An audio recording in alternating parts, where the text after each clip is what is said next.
احمد رضا خان فاضل بریلوی، ویسے تو آپ کی زندگی کا ہر پہلو جو ہے وہ قابل ذکر ہے، وہ اپنی مثال آپ ہیں۔ نبی پاک صلی اللہ علیہ وسلم سے محبت، آپ کی آل سے محبت، آپ کے اصحاب سے محبت، اور اس محبت کو اشعار کی صورت میں بڑے صغیر پاک و ہند میں آج تک کوئی لکھ نہیں سکا۔ ہاں، تو کسی نے کہا تھا نا کہ فتاوی رضویہ تو ایک کرامت ہے، تم ہدایت کے بخشش ہی سمجھ کے بتا دو، اسی کو پڑھ لو پتا چل جائے گا کہ امام احمد رضا خان کس کا نام ہے، کس ہستی کا نام ہے۔ آج میں حضور صلی اللہ علیہ وسلم کے در سے محبت، اس کا ایک واقعہ عرض کرتا ہوں۔ حج کے دن قریب تھے، آپ کے گھر کا معمول یہ تھا کہ آپ کی اماں حضور ہر سال گھر میں سے کسی ایک فرد کو حج پہ بھیجا کرتے، اور اس کا جو طریقہ کار یہ تھا کہ پورا ڈالا جاتا تھا، یا پھر باریاں رکھی ہوئی تھی کہ جس کی باری ہو اس کو حج پہ بھیج دیا جائے۔ آپ کے بھائی کا نام نکلا مولانا حسن رضا خان۔ جیسے ہی آپ نے یہ سنا نا کہ میرا نام نہیں آیا تو رونا شروع کر دیا۔ آپ کی زوجہ محترمہ نے کہا کہ احمد رضا آپ جا سکتے ہیں، اللہ نے آپ کو مال دیا ہے، آپ اپنے خرچے پہ چلے جائیں۔ کہا نہیں، اماں نے بڑے عرصے سے ایک اصول بنایا ہے کہ گھر میں سے ایک ہی جائے گا اور جس کو وہ بھیجے گی وہی جائے گا، تو لہٰذا پھر میں ان کی نافرمانی بھی تو نہیں نہ کر سکتا۔ تو روتے ہی جا رہے ہیں، اب وقت گزرتا گیا، اب وہ دن بھی آیا ہے کہ مدینے کے قافلے رواں دواں ہیں، لوگ تیار ہو کر بیڑے کی طرف جا رہے ہیں۔ آپ نے بھی اپنے بھائی کو تیار کیا ہے، اور آنکھوں سے آنسو بھی آ رہے ہیں اور روتے بھی جا رہے ہیں، اور نبی پاک صلی اللہ علیہ وسلم کی بارگاہ میں التماس بھی کر رہے ہیں۔ گویا کہ زبان حال سے وہ کہہ رہے ہیں کہ بلا لو پھر مجھے اے شاہ بحر و بر مدینے میں، کہ میں پھر روتا ہوا آؤں، اب پھر روتا ہوا آؤں تیرے در پر مدینے میں۔ میں پہنچوں کوئے جانا میں، ریبہ چاک سینہ تھا، گرا دے کاش مجھ کو شوق تڑپا کر مدینے میں۔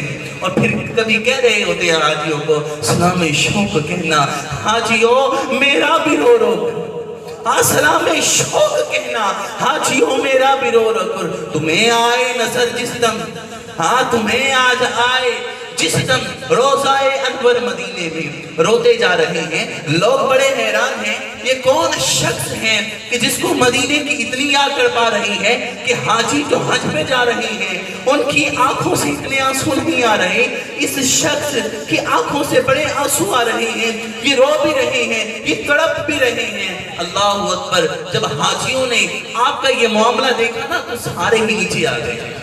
کہا کہ آپ کا نام کیا ہے؟ کہا مجھے لوگ احمد رضا کہتے ہیں، مجھے لوگ احمد رضا کہتے ہیں۔ کہا آپ کو پتا ہے پھر ہم بیڑے سے نیچے کیوں اترے ہیں؟ کہا میں نہیں جانتا۔ کہا ہم نے فیصلہ کر لیا ہے کہ جب تک آپ ہمارے ساتھ حضور کے در پہ نہیں جائیں گے، حج کے لیے اس بیڑے میں سوار نہیں ہوں گے، ہم میں سے کوئی بھی نہیں جائے گا، ہم میں سے کوئی نہیں جائے گا۔ کہا کہ اگر تمہارا یہ فیصلہ ہے تو پھر میرا فیصلہ یہ ہے کہ جب تک میری اماں حضور مجھے اجازت نہیں دیتی جا میں بھی نہیں سکتا، جا میں بھی نہیں سکتا، تو لہٰذا مجھے پھر اجازت دینے دیجئے۔ آپ پہنچے اور آنکھوں سے آنسو آ رہے ہیں۔ آپ کی اماں حضور کے سامنے جب پہنچے نا تو پہنچتے ہی اللہ اکبر! کہا کہ احمد رضا بھائی کو چھوڑ آئے ہو؟ آپ خاموش کھڑے ہیں۔ کہا اماں جی وہ حاجیوں نے یہ فیصلہ کیا ہے۔ کہا مجھے پتا تھا کہ عشق رسول میں حضور کے در کی محبت میں تو روئے گا اتنا، تو تڑپے گا اتنا، تجھ سے رہا نہیں جائے گا۔ وہ دیکھ تیرا سامان میں نے پہلے ہی پیک کر کے رکھ دیا ہے، جا میرے حق میں بھی دعا کرنا۔ اور پھر جب آپ حج کے لیے پہنچے ہیں، آپ کے خلیفہ ہمارے پیر و مرشد خواجہ ضیاء الدین مدنی علیہ رحمہ، آپ کی آستانہ آپ کی مبارک گھر پر آپ پہنچے جب، تو معمول یہ تھا، خواجہ صاحب فرماتے ہیں کہ جب سیدی اعلیٰ حضرت تشریف لاتے ہیں تو دن میں بھی مدینے کی باتیں ہوتی، رات کو بھی مدینے کی باتیں ہوتی. کہا روتے رہتے، بس عشق رسول میں تڑپتے رہتے. اسی لیے تو نہیں عاشق اکبر کہا گیا آپ کو، عاشق رسول کہا گیا ہے. شاہ امام احمد رضا خان فاضل بریلوی، یہ کسی عاشق کا نام ہے، یہ کسی عام شخص کا نام نہیں ہے. یہ وہ شخص ہے کہ جو دن میں بھی مدینے میں جا کے روتا ہے اور راتوں کو بھی روتا ہے. خواجہ ضیاء الدین مدنی فرمانے لگے کہ مجھے ایک دن پیر صاحب نے اٹھایا، سیدی اعلیٰ حضرت نے اٹھایا اور کہا کہ ضیاء الدین چل، سونے کی یاد آ رہی ہے، حضور کے در پہ چلتے ہیں. کہا جب میں نے ٹائم دیکھا نا تو رات 3 بجے کا ٹائم تھا، آدھی رات گزر چکی تھی. پہلے معمول یہ ہوتا تھا کہ صبح کے وقت جاتے تھے ہم اور پھر شام کے وقت جاتے تھے، شام کو واپس آ جاتے. کہا کہ آج مجھے 3 بجے ہی اٹھا لیا، تہجد کا وقت ہے. تو میں نے کہا جیسے آپ کا حکم. حضور خیریت ہے؟ آپ کی حالت آج بڑی اضطراب میں ہے. کہا کہ آج میں نے حضور کی بارگاہ میں ایک مطالبہ رکھنا ہے، آج حضور کی بارگاہ میں ایک مطالبہ رکھنا ہے.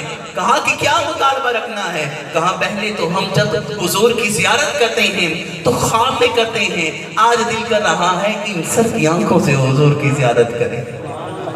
کہا میں بڑا خوش ہوا کہ آج حضور صلی اللہ علیہ وسلم کی زیارت سر کی آنکھوں سے ہوگی. کہا میں بھی آپ کے ساتھ ہو لیا. جب مبارک جالیوں کے پاس پہنچانا تو آپ نے کلام لکھا ہوا تھا، آپ نے پڑھنا شروع کر دیا کہ وہ سوئے لال ازار پھرتے ہیں، وہ سوئے لال ازار پھرتے ہیں، آنکھوں سے آنسو آ رہے ہیں. عرض کرتے ہیں یا رسول اللہ وہ سوئے لال ازار پھرتے ہیں، تیرے دن ہے بہار پھرتے ہیں.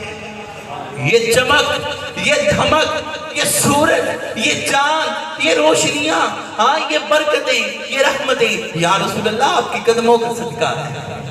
وہ صبح لال ازار پھرتے ہیں، تیرے دن اے بہار پھرتے ہیں.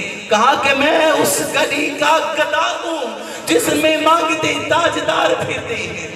بڑی دیر ہو گئی، حسرتیں کرتے جا رہے ہیں، آنکھوں سے آنسو آتے جا رہے ہیں. کہا بڑی دیر ہو گئی، پھر میرا ہاتھ پکڑا، مجھے ہلایا. کہا ضیاء الدین آج ہم سے بہت بڑی غلطی ہو گئی، بہت بڑا مطالبہ رکھ دیا حضور کی بارگاہ میں. اللہ اکبر، اتنا ہی کافی تھا کہ خام میں حضور کی زیارت کر لیتے.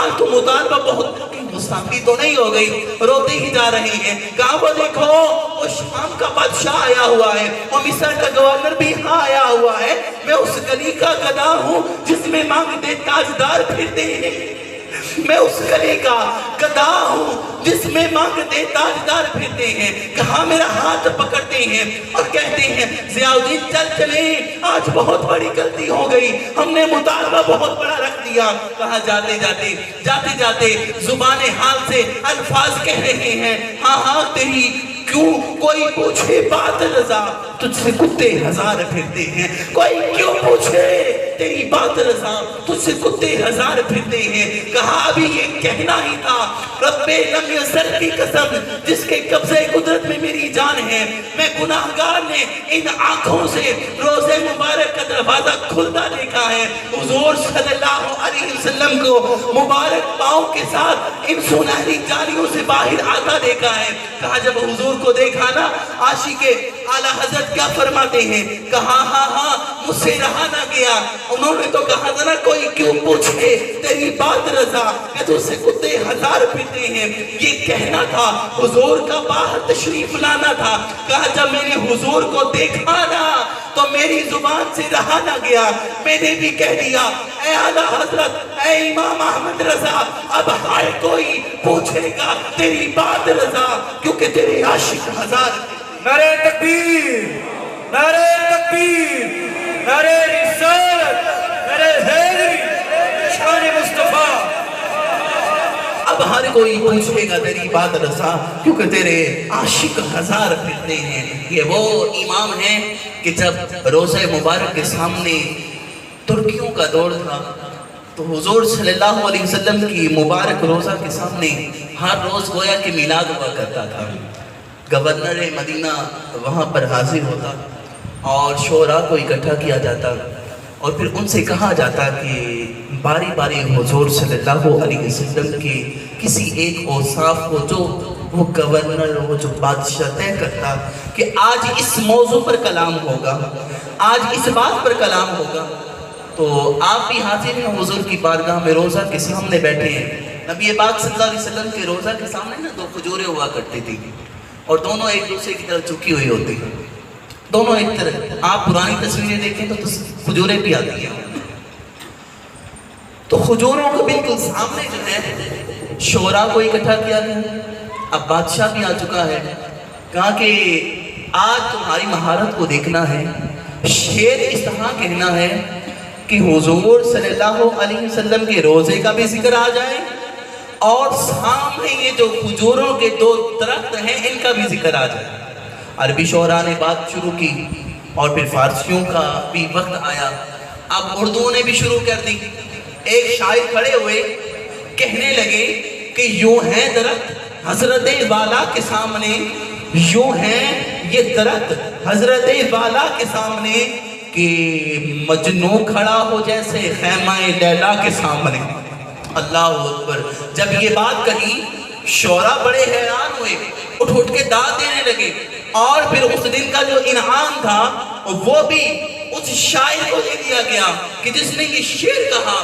سارے داد دے رہے ہیں، سارے خوش ہو رہے ہیں، کیا ودیع شعر کہا ہے کہ یوں ہے درخت حضرت والا کے سامنے، کہ مجنوں کھڑا ہو جیسے خیمہ لیلا کے سامنے۔ بڑے خوش ہوئے شعراء بھی، بادشاہ بھی بڑا خوش ہوا۔ جناب احمد رضا خان فاضل بریلوی ایک کونے میں بیٹھے ہیں، سر کو جھکائے، اے جڑے محرم راز حقیقت دے اور راز حقیقت کھول دے دی، جڑے محرم راز حقیقت دے اور راز حقیقت کھول دے دی۔ یہ جنہ ویکھیا نہیں او کرن گلاں، جنہ ویکھیا نہیں او کرن گلاں، جنہ ویکھ لیا او لب کھول دے نہیں۔ آپ سر کو جھکائے بیٹھے ہیں۔ کہا احمد رضا تجھے شعر پسند نہیں آیا، داد نہیں دیتا؟ کہا یہ بھی کوئی شعر ہے؟ امیاں یہ بھی کوئی شعر ہے؟ حضور کا روزہ کہاں، مجنوں کہاں، اور لیلا کا خیمہ کہاں؟ یہ بھی کوئی تشبیہ نہیں ہے؟ کہا پھر نقص وارد کرو، مجھ سے اچھا شعر کہو نا۔ کہا میں عرض کرتا ہوں، کہا یوں ہے درخت حضرت والا کے سامنے، یوں ہے درخت حضرت والا کے سامنے، اللہ اکبر کے قدسی کھڑے ہو جیسے عرش مولا کے سامنے۔ یوں ہے درخت حضرت والا کے سامنے کہ قدسی وہ فرشتے کھڑے ہو جیسے عرش معلا کے سامنے۔ کہا حضور صلی اللہ علیہ وسلم کے روزے مبارک کو تشبیہ دینی ہے پھر عرش معلا سے دو، ان درختوں کو اگر تشبیہ دینی ہے پھر فرشتوں سے دو۔ تو یہ آپ کی محبت اور یہ حاضری مدینہ کا انداز تھا۔